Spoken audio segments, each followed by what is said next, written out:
Ohayo minasan, bienvenue du coup pour cette première vidéo sur du coup un bilan de transition. Donc aujourd'hui on fait le bilan des 1 an.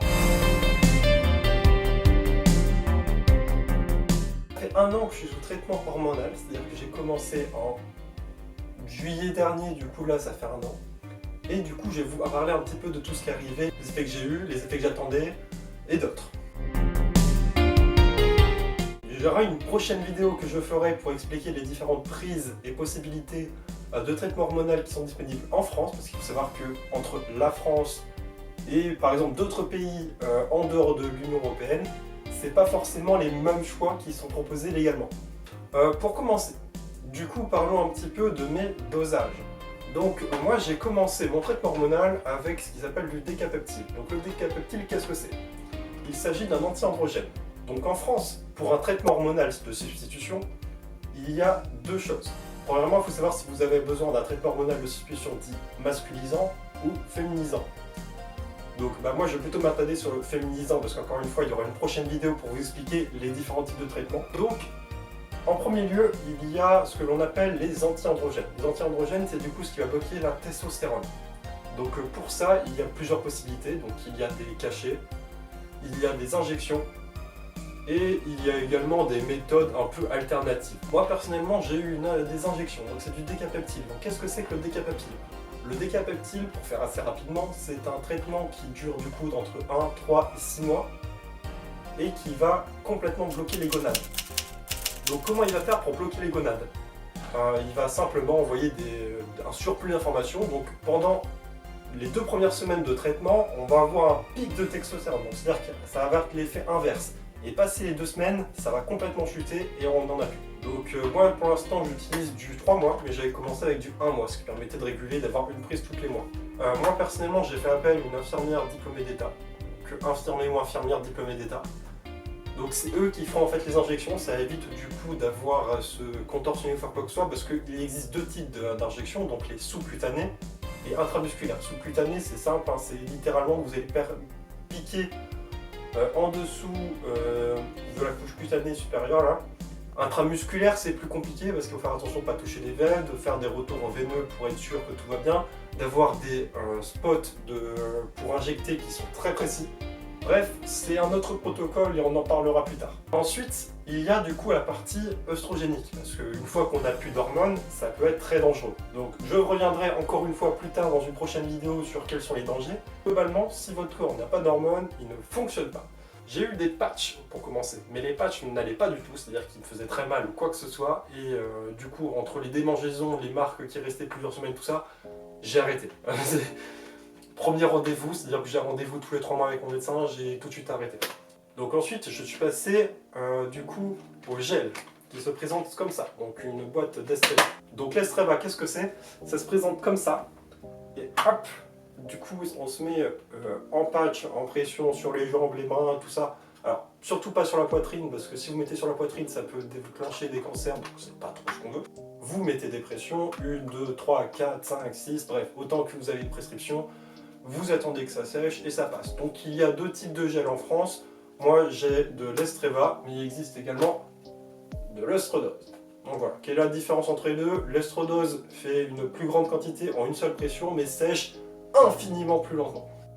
Donc je vais préciser également que dans cette vidéo, je vais parler des effets qui me sont arrivés, donc c'est des effets propres, et que chaque transition est unique, et qu'il ne faut pas du coup s'attendre à ce que les effets qui me sont arrivés vous arrivent également si vous êtes sous traitement hormonal, également sous les mêmes périodes ou les mêmes effets. Vous pourriez avoir plus, vous pourriez avoir moins, ça dépend, hein, chacun est unique.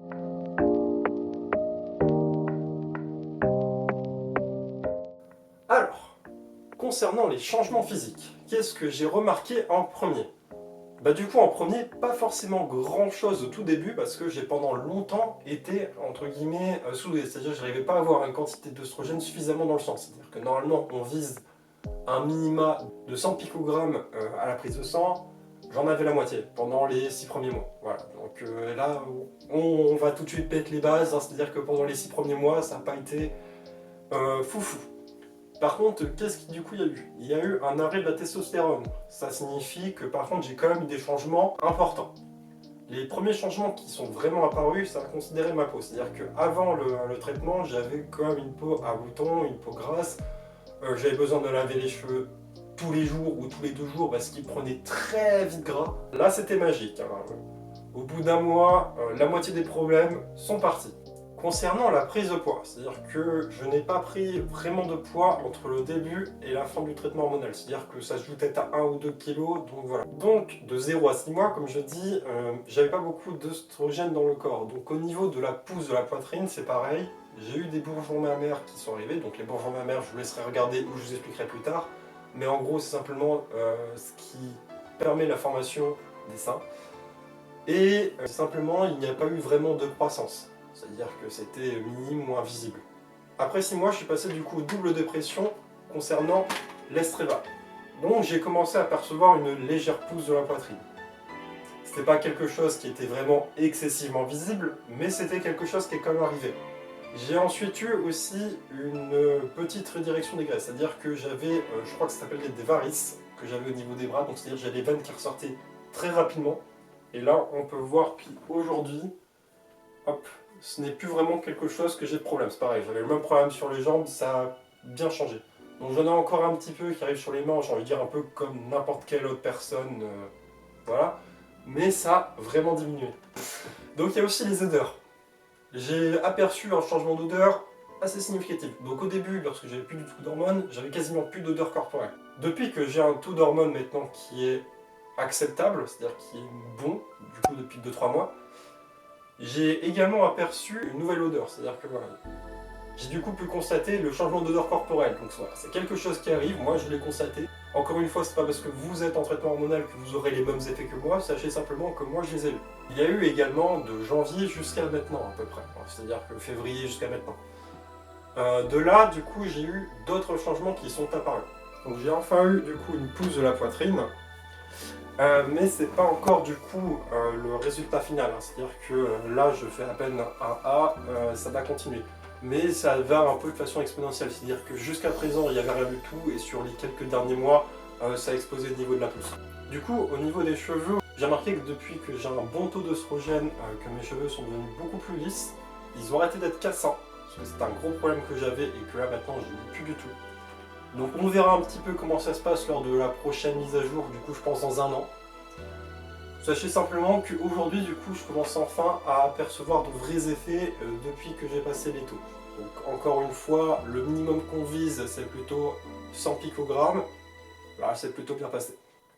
Alors, au niveau du visage, une légère différence au niveau de la pousse des poils. C'est-à-dire que malgré le fait que j'ai fait du traitement laser plus de l'électrolyse, bon, on va dire la couleur des cheveux, le laser, ça n'a pas bien fonctionné, pour pas dire quasiment pas du tout. Et l'électrolyse, du coup, ça fait un peu d'effet. Donc là, ça fait 6 mois que je fais de l'électrolyse. Donc voilà, là aujourd'hui, j'ai une séance qui est prévue pour demain. Donc c'est pour ça que vous voyez une légère pousse de poils sur le visage. C'est normal, hein, je suis obligé de faire ça en fait pour l'électrolyse. Donc pour ceux qui veulent savoir comment ça fonctionne, il s'agit d'insérer un filament électrique qui va avoir une décharge au niveau du bulbe pour le détruire. Et du coup, il y a besoin d'avoir un minimum de longueur pour que l'électrolyste puisse atteindre ce bulbe et reparquer où est-ce qu'il y a des poils.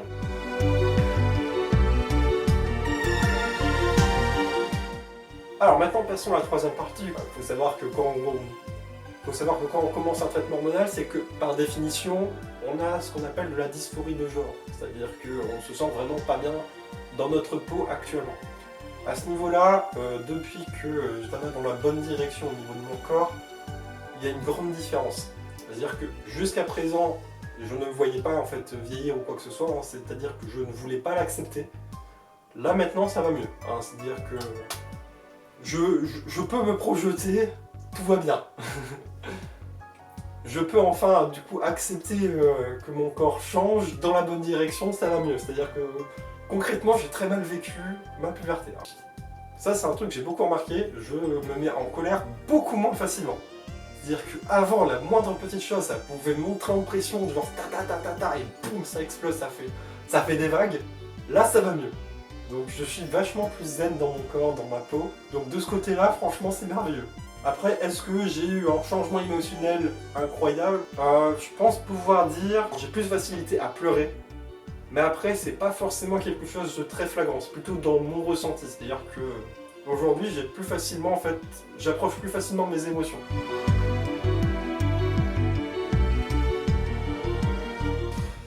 Euh, donc, niveau du coup, transition sociale, où est-ce que j'en suis?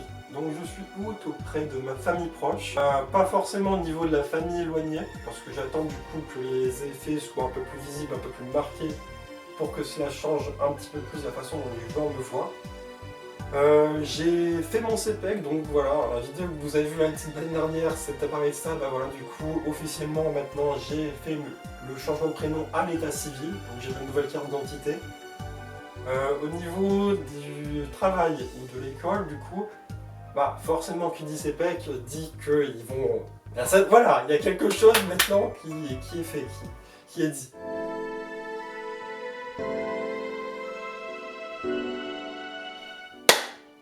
Concernant la conclusion, le changement que j'apprécie le plus, c'est un peu un changement général, c'est-à-dire que je souhaite commencer enfin à être un peu formé. Mes attentes, bah, davantage de pouces au niveau de la poitrine, de redistribution des graisses et peut-être, si possible, de changement osseux. Et surtout, du coup, un mot pour toutes et tous qui est en train de passer du coup par cette phase, qui venait de commencer à prendre un traitement hormonal ou qui allait commencer à le prendre. Soyez patient ou patiente. Voilà, c'est pas... je le dis souvent, je le comprends. La transition, c'est pas un sprint, c'est un marathon. Voilà, ça se joue sur des années. Il faut pas chercher à voir un petit peu trop comment ça se passe au niveau des autres. Moi-même, je suis la première à aller directement scroller tout ça pour essayer de trouver les choses qui me plaisent. Et du coup, un petit peu les résultats des autres en étant la première jalouse, on me dit ah, pourquoi? Mais voilà, faut pas vraiment. C'est pas le bon état d'esprit.